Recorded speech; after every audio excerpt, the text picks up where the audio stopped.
अस्सलामु अलैकुम वरहमतुल्लाहि वबरकातुहू। इंशाअल्लाह आप लोग सब खैर आफियत से होंगे और हमारी दुआ है कि अल्लाह पाक हमें और तुम्हें भी अमन व अमान में रखे और हमारी तुम्हारी परेशानियों को अल्लाह दूर फरमा दे। और जो भाई कोई बीमार है अल्लाह उन्हें शिफाए कुल्ली अता फ़रमाए, और जिनके कारोबार नहीं चल रहे तो हमारी दुआ है कि अल्लाह ताला उनके कारोबार में तरक्की अता फ़रमाए। और किसी भाई या बहन का अभी तक रिश्ता नहीं लगा है, रिश्तों से परेशान हैं बहुत सारे लोग बेचारे माँ बाप, तो मेरी दुआ है कि अल्लाह ताला उन्हें अच्छे अच्छे रिश्ते अता फरमा दे। आइए मैं बहुत ही बेहतरीन वीडियो लेकर हाजिर हुआ हूँ सलमान अज़हरी साहब की। इंशाअल्लाह जब सुनोगे तो दिल बाग बाग हो जाएगा। बहुत ही प्यारी तकरीर है, सुनिए। अपनी गुफ्तगू यहीं पर ख़त्म करते हुए बस आखिर ये बात अर्ज़ करना चाहूँगा कि ये खौफ खुदा दिल में पैदा करो। इंशाअल्लाह और अज़ीज़ गुनाहों से बचते हुए हमारी ज़िंदगी गुजरेगी। ये मैं इसलिए भी अर्ज़ कर रहा हूँ कि मुसलमान अगर गुनाहों से बचता है तो उसका ईमान मुस्तहकम होता है, ईमान मजबूत होता है, और जो गुनाहों में ज़िंदगी गुजारता है उसका ईमान कमज़ोर होता है।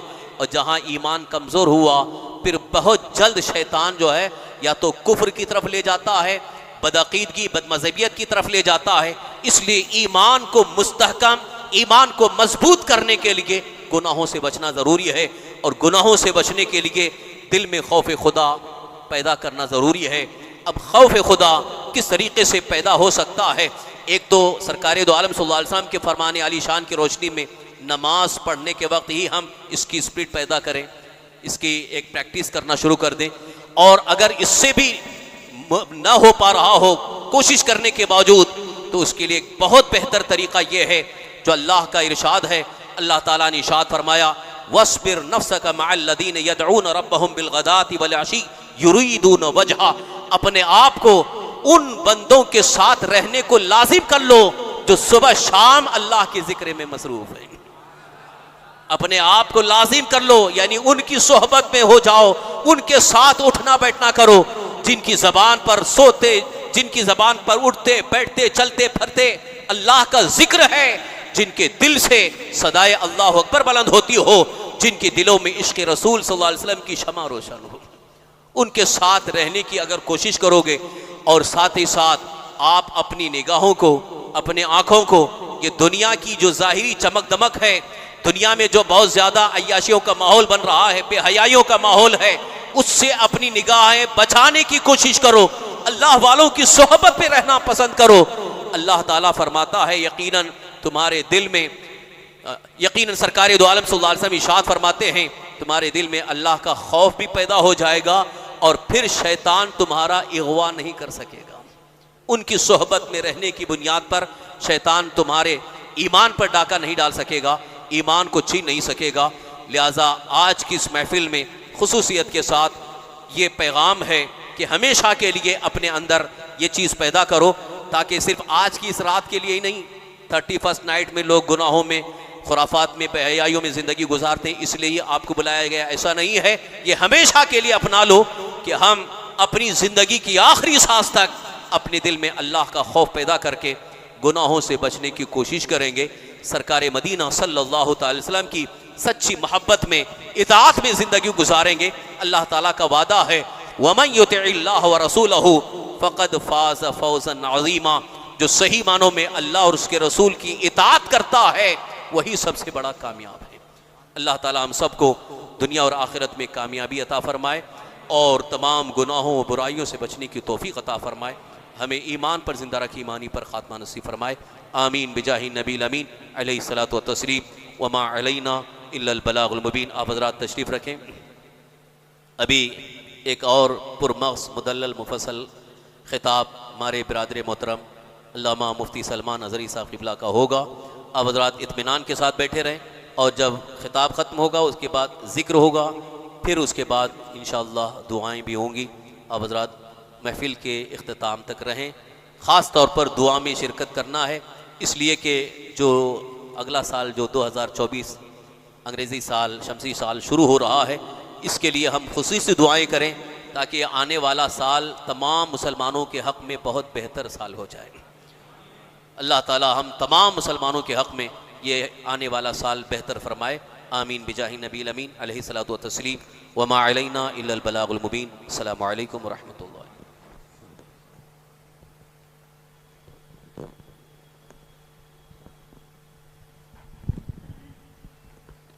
सुभान अल्लाह, माशाअल्लाह। भी आपने बहुत ही उम्दा खिताब खतीब इमाम हज़रत अल्लामा मौलाना मुफ्ती मोहम्मद ज़ुबैर बरकाती साहब से समाअत फरमाया। अब आइए हज़रात, इंतज़ार की घड़ी ख़त्म होती है और अब ये माइक हम खतीब इंटरनेशनल मुहाफ़िज़ नामूस रिसालत हज़रत अल्लामा मौलाना मुफ्ती मोहम्मद सलमान अज़हरी के हवाले कर रहे हैं। इससे पहले ये 2 शेर मैं आप तक पहुंचा रहा हूं। देखना चाहता हूं कि आप बेदार हैं या नहीं, क्योंकि काफ़ी टाइम हो गया, आप इशा के बाद से ही बैठे हैं। कि कुफ्र थर थर कांपता है आज भी एक नाम से। अगर उर्दू समझते हैं और बेदार हैं तो मिसरे साली मुलाहिजा फरमाएं कि कुफ्र थर थर कांपता है आज भी एक नाम से, जिसने खैबर को उखाड़ा था बड़े आराम से। और इसमें थोड़ी सी तब्दीली करना चाहता हूं मैं कि नरसिंहानंद थर थर कांपता है आज भी एक नाम से। नरसिंहानंद थर थर कांपता है आज भी एक नाम से, जब हजरत ने चैलेंज किया था बड़े आराम से। और तेरा मिटना तो मुकद्दर है वो दिन भी आएगा, तेरा मिटना तो मुकद्दर है वो दिन भी आएगा। कुफ्र क्यों टकरा रहा है मजहब इस्लाम से। आइए हजरत का इस्तकबाल नारे तकबीर और रिसालत की सदाओं में करते हैं।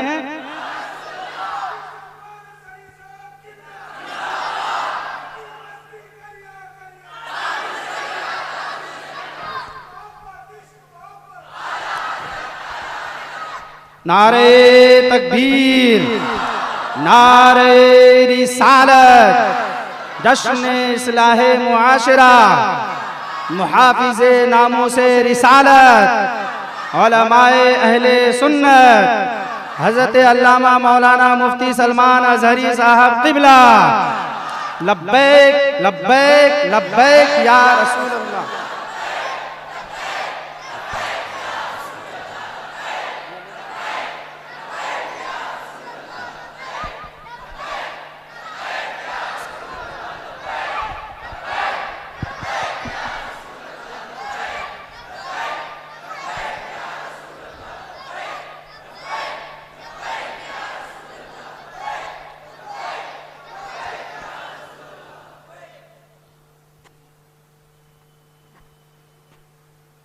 बरादरान मिल्लत इस्लामिया, ख़ाहरान मिल्लत इस्लामिया,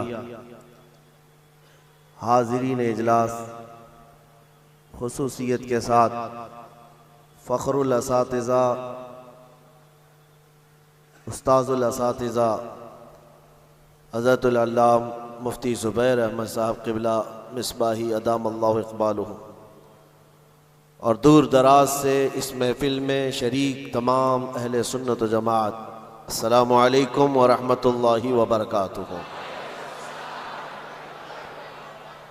अल्हम्दुलिल्लाहि व कफ़ा व सलामुन अला हबीबिहिल मुस्तफ़ा, अम्मा बअद, फ़अऊज़ु बिल्लाहि मिनश शैतानिर रजीम, बिस्मिल्लाहिर रहमानिर रहीम। वद्दुहा वल्लैलि इज़ा सजा, मा वद्दअक रब्बुक वमा क़ला, वलल आखिरतु खैरुल लक मिनल ऊला। सदक़ल्लाहु मौलानल अज़ीम। बारगाह रिसालत मुआब सल्लल्लाहु अलैहि वसल्लम में दुरूद पाक का हदिया पेश करें। अल्लाहुम्मा सल्लि अला सय्यिदिना व मौलाना मुहम्मदिन मअदनिल जूदि वल करम व आलिहि व अस्हाबिहिल किराम व इब्निहिल करीम व बारिक व सल्लिम सलातन दाइमतन सरमदन अबदा। हमें ये पता है, जैसे कि ख़बर दी गई है, आप हज़रात यहाँ पर इशा की नमाज से बैठे हुए इंतज़ार कर रहे हैं। इसीलिए हम भी आपके सामने खड़े होकर बयान करने को तरजीह देते हैं कि बहुत सारे इसमें सुनने कम और देखने ज़्यादा आते हैं। तो जिस तरह की भी जिसकी भी जैसी नीयत हो, लेकिन एक बात है मेरे अजीज़ों, 2023 का आखिरी घंटा चल रहा है और उस आखिरी घंटे में हम अपने रब की याद कर रहे हैं और उसके हबीब का जिक्र कर रहे हैं। और यही मुसलमानों की अलामत भी हो कि हम अपनी ज़िंदगी की इब्तिदा जो करते हैं वो अल्लाहु अकबर से करते हैं। आपको पता है जब हम पैदा हुए थे हमारे कानों में सबसे पहले आवाज़ क्या आई? अल्लाहु अकबर। किसी भी मौलवी साहब ने हमारे कानों में आवाज़ दी होगी, अजान तो हर बच्चे को दी जाती है।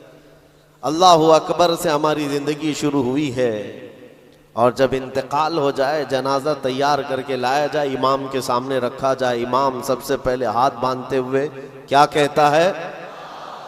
अल्लाहु अकबर। यानी ज़िंदगी ख़त्म भी हो गई है, अल्लाहु अकबर। एक बहुत बड़ा मैसेज है कि मुसलमान जब दुनिया में आया है तो ये कहते हुए अल्लाह सबसे बड़ा है, और जाएगा भी तो ये ऐलान करते हुए कि अल्लाह सबसे बड़ा है। हमारा न्यू ईयर या फिर इस तरह के सालों का इस्तकबाल करना या इनके जाने का गम मनाना, इसकी कोई असल नहीं है।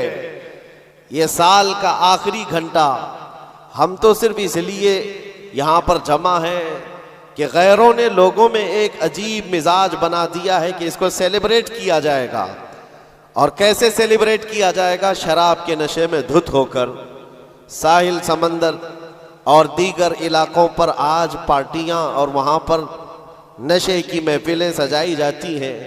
हमने ये सोचा कि दुनिया की खुशी करने का तरीका अगर ये है तो हम साल के आखिरी घंटे को रब्बे जुल जलाल के जिक्र में क्यों न मनाएं।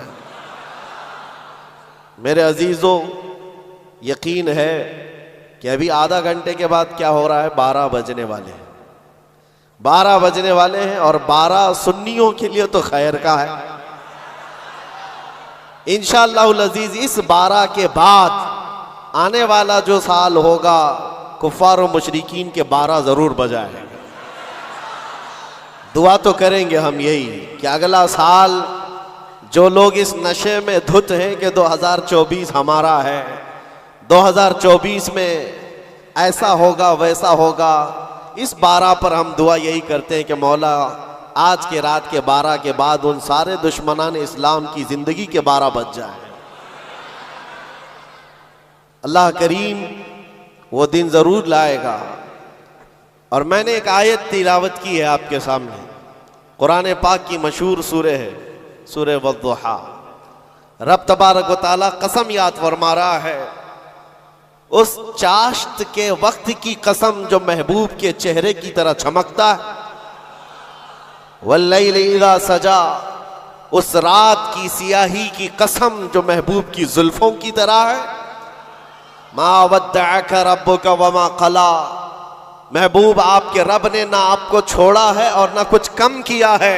वलल आखिरतु खैरुल लका मिनल ऊला, ऐ महबूब आपकी हर आने वाली घड़ी पिछली घड़ी से बेहतर है। जब ये वादा किसका है? रब्बे जुल जलाल का। हुजूर की हर आने वाली घड़ी पिछली घड़ी से बेहतर है, तो उम्मत की भी हर आने वाली घड़ी पिछली घड़ी से बेहतर होगी। हम आने वाले साल का इस्तकबाल इसी एतबार से करेंगे कि रब ताला का वादा है कि हर आने वाली घड़ी बेहतर होगी, तो फिर इंशाअल्लाह हम ये कहेंगे 2024 हमारा है इंशाअल्लाह। बल्कि उसके बाद आने वाले साल भी हमारे हैं।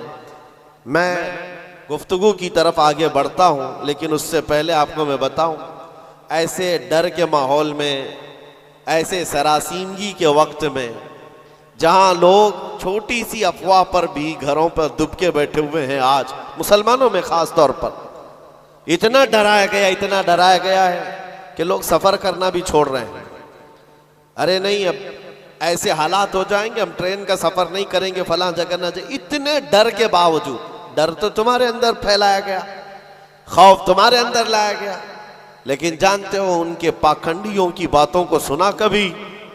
ये गुफे में बैठकर ये कहते हैं कि 2029 में भारत का प्रधानमंत्री मुसलमान बन सकता है। यह हम नहीं कह रहे हैं, ये हम नहीं कह रहे, और ना ही उस कुर्सी की लालच में हम दौड़े भाग रहे हैं।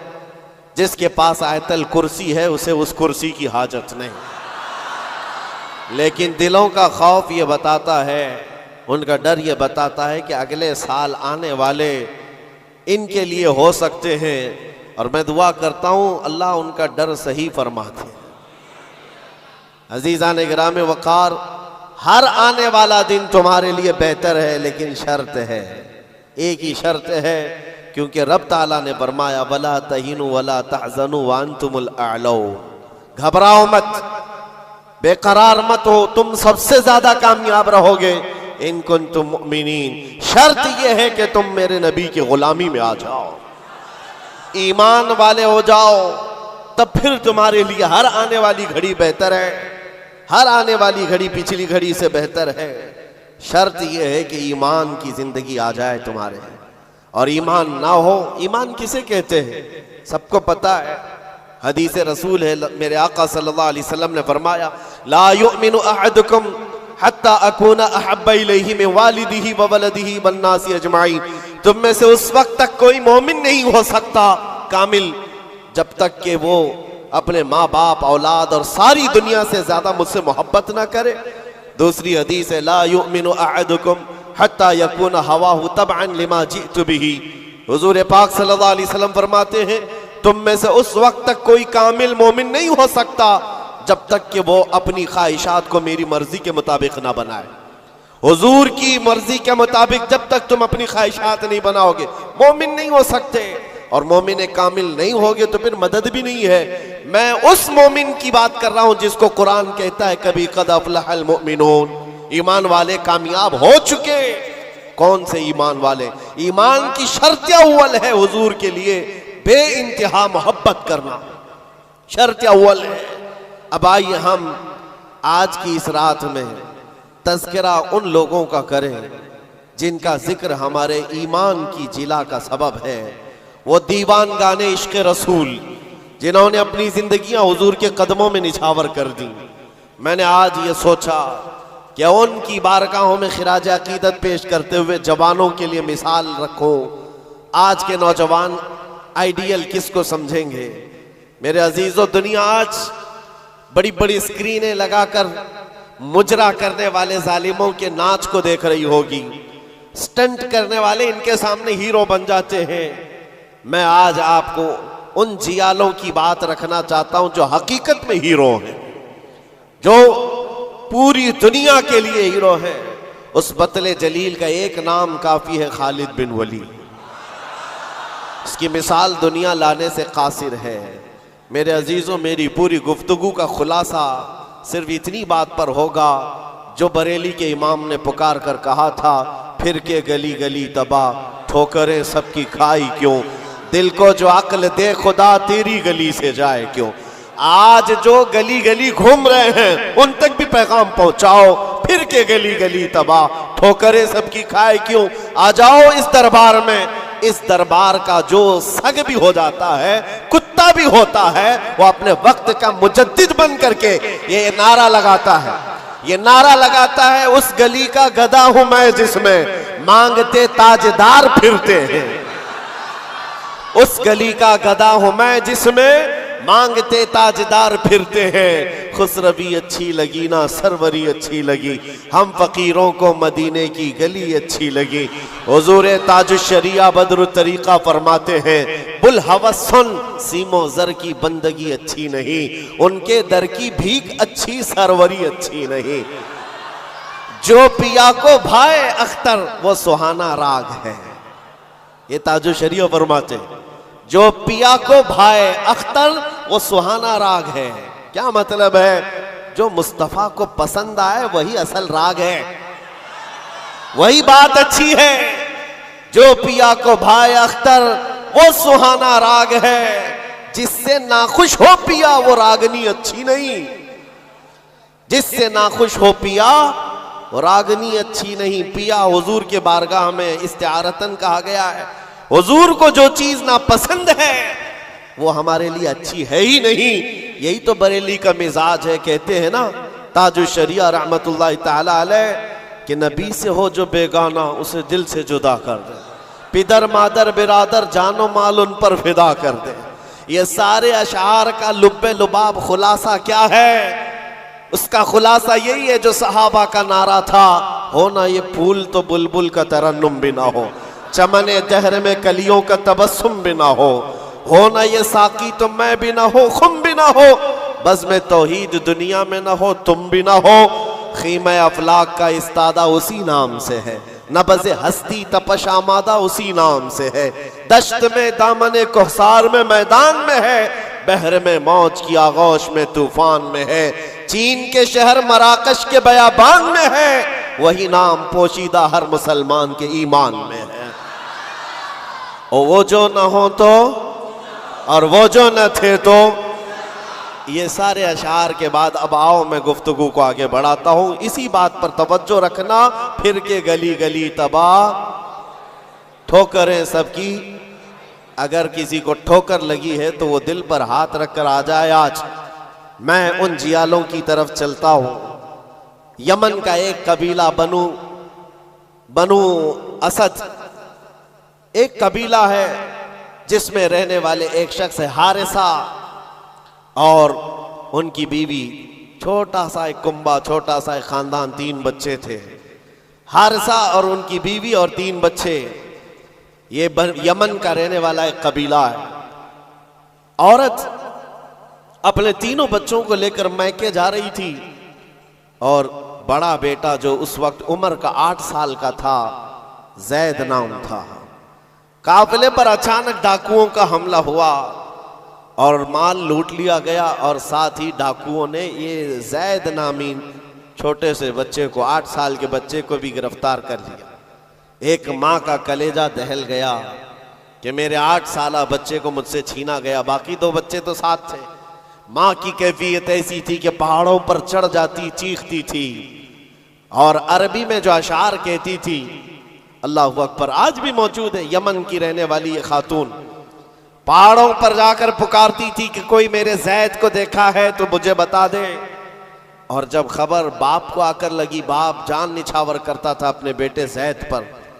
बाप की ऐसी कैफियत कि खाना छोड़ दिया, और मिजाज में तब्दीली ऐसी आ गई कि लोगों से मिलना तक छोड़ दिया अपने बेटे की जुदाई के गम में। यमन वाले कहते थे कि हारिसा का बेटा जो गुम हुआ यूसुफ गुमगश्ता है, यानी एक दूसरा यूसुफ है। जैसे हजरत याकूब अलैहिस्सलाम के बेटे यूसुफ की अलैहिस्सलाम की दूरी हुई थी तो आपने गम किया था, हारिसा ने अपने बेटे जैद की जुदाई में बहुत रोया। और वह अशार जो अरबी में लिखे जाते थे, यमन में जब वो अशार पढ़ते तो अपने जो दुश्मन होते वो भी रो पड़ते थे। बाप की जुदाई के गम के अशार लोगों को रुलाते थे। जमाना गुजर गया। अब डाकुओं ने उस जैद का किया क्या था, कुछ साल अपने पास रखा, और उकास के मेले में, मक्का के करीब एक मेला लगता था, और उस मेले में लाकर जैद को गुलाम बनाकर बेच दिया। जब बेचा तो ये जैद गुलाम बनकर के किसके हवाले आया? खदीजा बिन्त खुवैलिद, उम्मुल मोमिनीन हजरत खदीजा रज़ियल्लाहु ताला अन्हा के घर हजरत हकीम बिन हिजाम के जरिए से। जब ये गुलाम हजरत खदीजा के घर आया तो उस वक्त 15-16 साल की उम्र थी। पहली नजर मुस्तफ़ा करीम की पड़ी थी। रसूल रहमत सल्लल्लाहु ताला अलैहि वसल्लम ने हजरत खदीजा के घर इस नौजवान को देखा। अदब में कामिल था, गुफ्तगू के सलीके अच्छे थे, लोगों से मुलाकात के तौर तरीके बताते, बड़ा खानदानी आदमी। जब ये पहली नजर मेरे मुस्तफ़ा करीम सल्लल्लाहु अलैहि वसल्लम की पड़ी तो उम्मुल मोमिनीन खदीजा से कहा, मेरे आका ने अगर आप बेहतर समझें तो ये गुलाम मेरे हवाले कर दें। क्या किस्मत है जिसको खुद रसूलुल्लाह खरीदी। जैद को खरीद लिया, बल्कि तोहफतन हुजूर को दे दिया गया। गुलामी का दौर है। जैद यही वो हारिसा के बेटे हैं, नबी मुकर्रम सल्लल्लाहु ताला अलैहि वसल्लम के हवाले आ गए। दिन रात मुस्तफ़ा करीम के साथ गुजर रहे हैं। तरबियत भी किसी ने सरवर अंबिया ने की, और नौजवान के तौर तरीके ऐसे। मेरे अजीज़ों, आपको पता है ये वो ज़ैद है जिसके बारे में मैं आपको बताऊं। हुजूर पाक सल्लल्लाहु ताला अलैहि वसल्लम के चंद दिनों के बाद मक्का में मशहूर हो गए मोहम्मद सल्लल्लाहु ताला अलैहि वसल्लम का अगर कोई महबूब है तो वो ज़ैद है। हज़रत अबू बकर सिद्दीक़ रज़ियल्लाहु ताला अन्हु भी इस बारे में फरमाते कि ज़ैद को जो कराबत थी उस पर मुझे रश्क था हुजूर अकरम सल्लल्लाहु अलैहि वसल्लम का। अब ज़माना बीतता गया, ज़ैद के घर छूटे, ख़ानदान छूटा, माँ छूटी, बाप छूटे, ग़ुलामी का दौर चल रहा है। एक बार हज के लिए एक कबीला यमन से आया हुआ था और यमन वाले हज करने के बाद वो अशार सुना रहे थे जो हारिसा ज़ैद के बाप ने लिखे थे अशार, और रुला रहे थे। वहां जब ये कबीला यमन के वो अशार पढ़ करके सुना रहा था, यही ज़ैद वहां से गुजर रहे थे। यमन वालों ने देखा, पहली नजर में पहचान लिया, ये वो ज़ैद है जिसका बाप पूरे यमन को रुलाता है इसकी जुदाई में। यह मक्का हरम काबा के पास क्या कर रहा है? लोगों से पूछा कौन है, लोगों से पूछ करके ज़ैद को बुलाया गया। पूछा तुम्हारा नाम का? ज़ैद। बाप का नाम हारिसा। लोगों ने कहा तुझे पता भी है तेरी माँ का क्या हाल है, तेरे बाप का क्या हाल है? तेरी माँ रोज पहाड़ों पर चढ़ जाती है, आसमान को पुकारती है कि आसमान बता मेरा ज़ैद जिंदा है तो मैं जीने की तमन्ना रखूं। बाप तेरा अशार लिख करके यमन को रुलाता है। ज़ैद ने कहा कि हो सकता है, लेकिन जाओ, अगर मेरे माँ बाप इस गम में रोते हैं तो उनको मेरा सलाम कहना और यूं कहना कि उन्हें गुमगुश्ता ऊंट की तरह मुझे तलाश ना करें, इसलिए कि उनका ज़ैद उनकी गोद से कई बेहतर गोद में है। यमन वालों को यह जवाब देकर भेज दिया, गुमशुदा कोई बच्चा अपने माँ बाप की खबर पाले तो क्या होना चाहिए, लेकिन यहाँ कैफियत बदली हुई है, यहाँ कैफियत बदली हुई है। हुजूर पाक सल्लल्लाहु ताला अलैहि वसल्लम की इस गुलामी में दिन रात गुजरते रहे, शब और रोज गुजरते रहे। मेरे अजीजों, जिसको हो दर्द का मजा नाज़े दवा उठाएगी।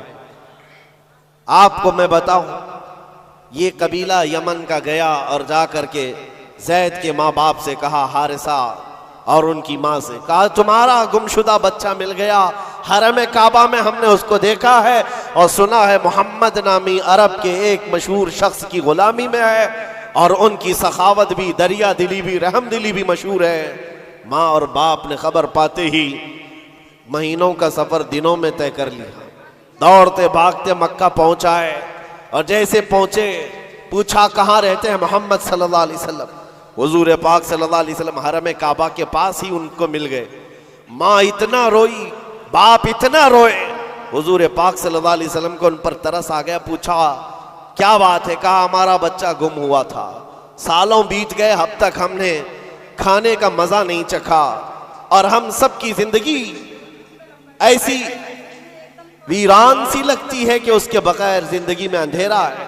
पूछा हुजूर ने कौन है तुम्हारा बच्चा? कहा उसका नाम ज़ैद है और सुना है वह आपकी गुलामी में। हुजूर पाक सल्लल्लाहु अलैहि वसल्लम ने फरमाया, ज़ैद तुम माँ बाप हो ज़ैद के? कहा हाँ, अगर आप मुनासिब फरमा समझे तो हमें हमारा ज़ैद लौटा दें। आप अल्लाह के तरफ से सुना गया है बड़ा रहम दिल रखते हैं, हमारे लिए अपना ज़ैद लौटा दें। हुजूर पाक सल्लल्लाहु अलैहि वसल्लम ने कहा, मैं किसी के बाप और किसी की माँ से उसके बच्चे को अलग नहीं करना चाहता, लेकिन फिर भी ये फैसला मैं ज़ैद के ऊपर छोड़ता हूँ। वो चाहे तो मुझसे आज़ादी ले ले, बग़ैर किसी रकम के, बग़ैर किसी फिदिये के ग़ुलामी से आज़ाद करता हूँ और तुम उसे ले जाओ, और अगर नहीं तो फिर उसकी मर्ज़ी जो हो उस पर अमल किया जाए। फिर माँ बाप को ला करके ज़ैद के सामने खड़ा किया जाना था। मुअर्रिखीन ने जो तारीख़ लिखी है, पढ़ते हैं तो आँखें आप दीदा हो जाती हैं।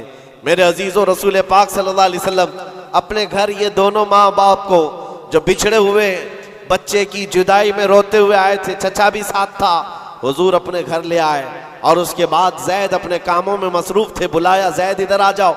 आए ज़ैद, जैसी पहली नज़र पड़ी बाप पर, माँ पर, क्या कैफियत होनी चाहिए। बरसों का बिछड़ा हुआ बच्चा है, बरसों से दूर रहने वाला, माँ बाप की मोहब्बत में ये जुदाई के गम बर्दाश्त करने वाला। एक नज़र उठाई, फिर नज़र झुका ली और सरवरे कायनात की तरफ देखने लगे। मेरे आका ने पूछा जैद तुम जानते हो इनको? कहा हाँ या रसूल अल्लाह, ये मेरे बाप हैं, ये मेरे चाचा हैं, ये मेरी माँ है। हुजूर ने पूछा जैद तो फिर मिलते क्यों नहीं? बरसों के बिछड़े हुए हो, फिर उनके पास जाते क्यों नहीं? जैद ने कहा या रसूल अल्लाह, आपके चेहरे को देखने के बाद फिर किसी के चेहरे की तरफ हम नजर नहीं उठाते। तेरे कदमों में जो है गैर का मुंह क्या देखे, कौन नजरों में जचे देख के तलवा तेरा। रसूल पाक सल्लल्लाहु अलैहि वसल्लम ने फरमाया जाओ जैद मिल लो, माँ से मिल लो, बाप से मिल लो। माँ ने कलेजे से लगाया और चूमना शुरू किया, बाप ने माथा चूमा। यह अजीब मंजर था। बहुत देर गुजर गई इनके लाड़ो प्यार के इजहार की। उसके बाद रसूल रहमत सल्लल्लाहु अलैहि वसल्लम ने फरमाया ज़ैद तुम्हारे साथ ये हादसा हुआ था, इतने सालों तुम अपने माँ बाप से अलग रहे, अब फैसला तुम्हारी मर्जी पर है, तुम जहां जाना चाहते हो जा सकते हो। यमन अपने कबीले जाओ, अपने खानदान, अपनी माँ और अपने बाप, अपने भाइयों के पास जाओ।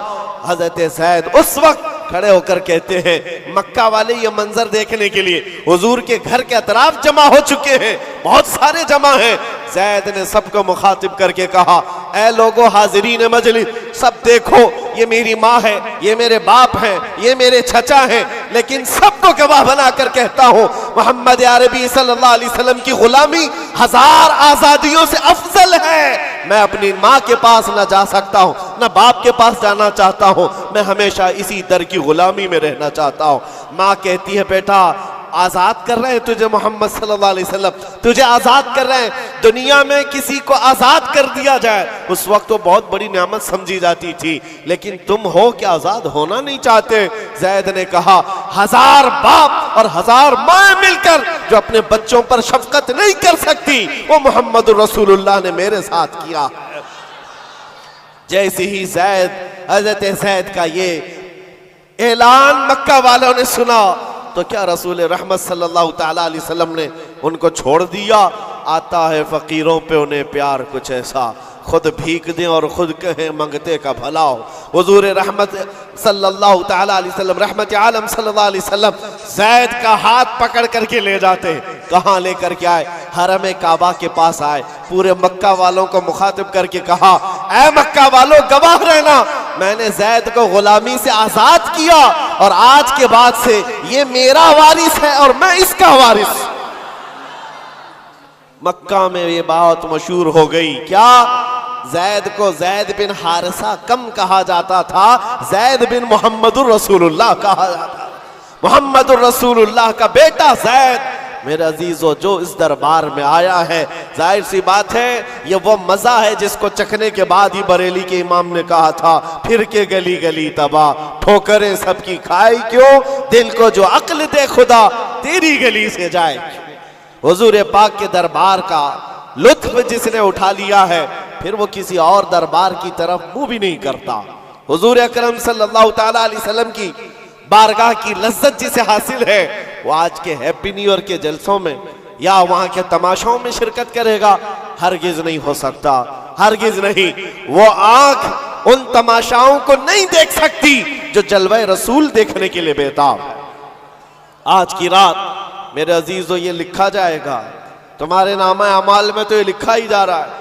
दुनिया के जो जो हालात अभी चल रहे हैं वो भी लिखा जा रहा होगा कि लोग साल का आखिर हिस्सा किस तरह से गुजारते हैं, नए साल की इब्तिदा और उसका इस्तकबाल किस तरह करते हैं। दुनिया वाले ऐश में धुत होकर, नशे में धुत होकर के करते हैं, मगर मुसलमान नबी पाक के कदमों में ही कामयाबी समझता है। आओ हुजूर रहमत आलम सल्लल्लाहु ताला अलैहि वसल्लम के उस दरबार की लज्जत में देना चाहता हूँ।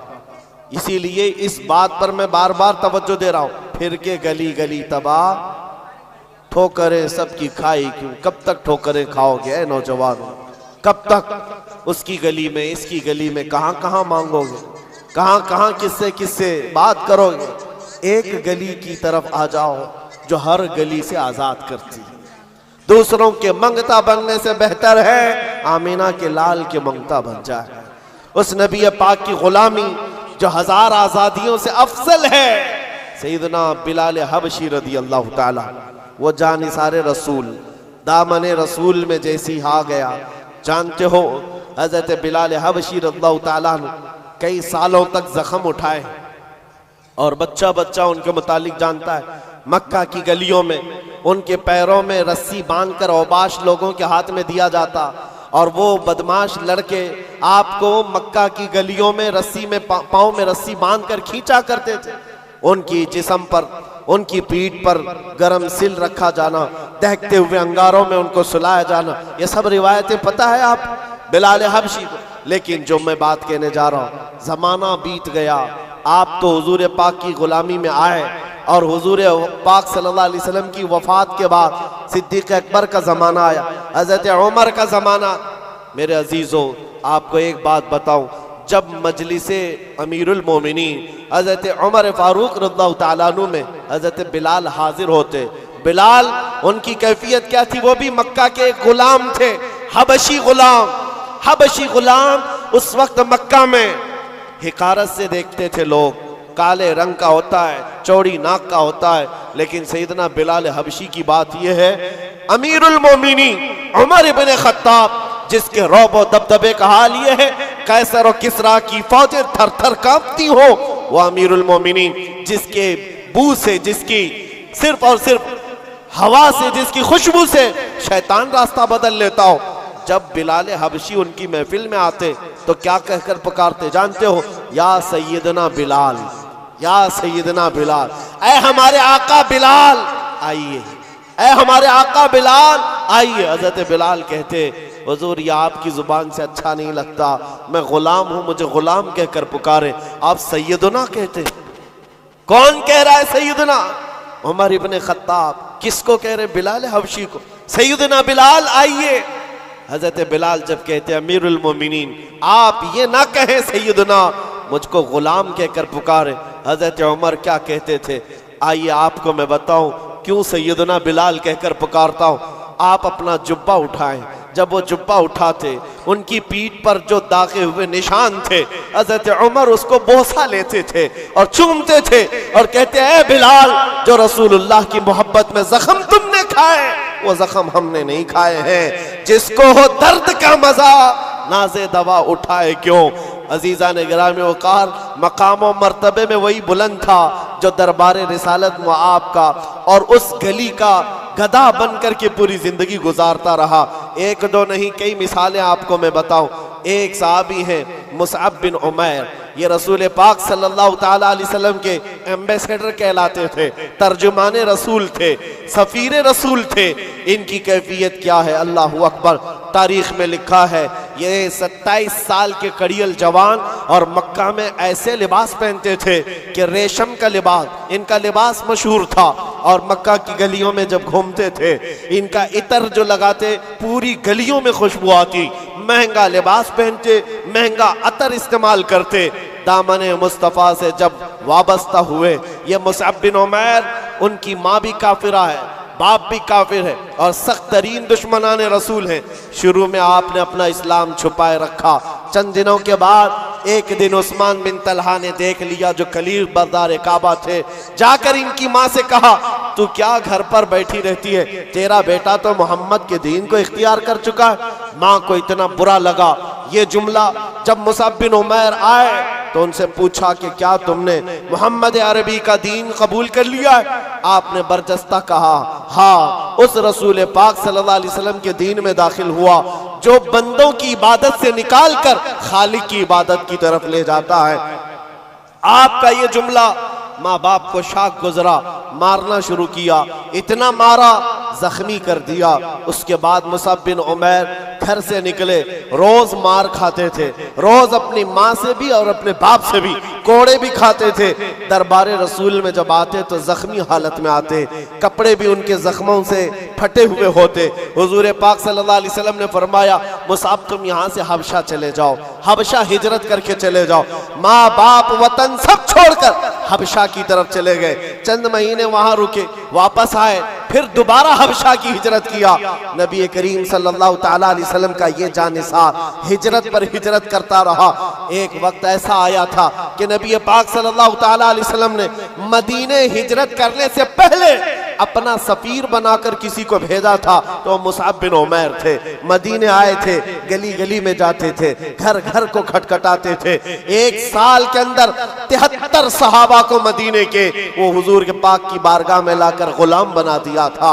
नबी पाक सल्लल्लाहु तआला अलैहि वसल्लम के दरबार के ऐसे गुलाम बनाए, आम लोग नहीं है। साद बिन उबादा, साद बिन मुआज, ये अंसार कबीलों के सरदारों को इस्लाम पहुंचाने वाला वो कड़ियल जवान। मैं बात किस लिए कर रहा हूं, सुनो जरा, जिंदगी थोड़ी सी मुझे बतानी जरूरी है।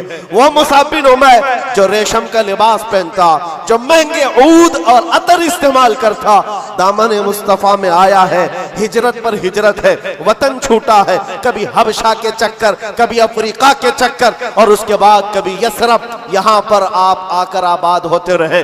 जब रसूल पाक सल्लल्लाहु तआला अलैहि वसल्लम मदीने तशरीफ लाए थे, अल्लाहु अकबर, इस्तिकबाल करने वालों में सबसे आगे बढ़कर मदीने वालों को जो बताया था कौन था जानते हो आप? हुजूर जब तशरीफ ला रहे थे, मदीने आ रहे थे, हजरत अबू बकर सिद्दीक अपना कुर्ता उठा करके लोगों के यानी हिला हिला कर झंडा बनाकर बता रहे थे, हुजूर पाक सल्लल्लाहु तआला अलैहि वसल्लम ये मेरे आका हैं।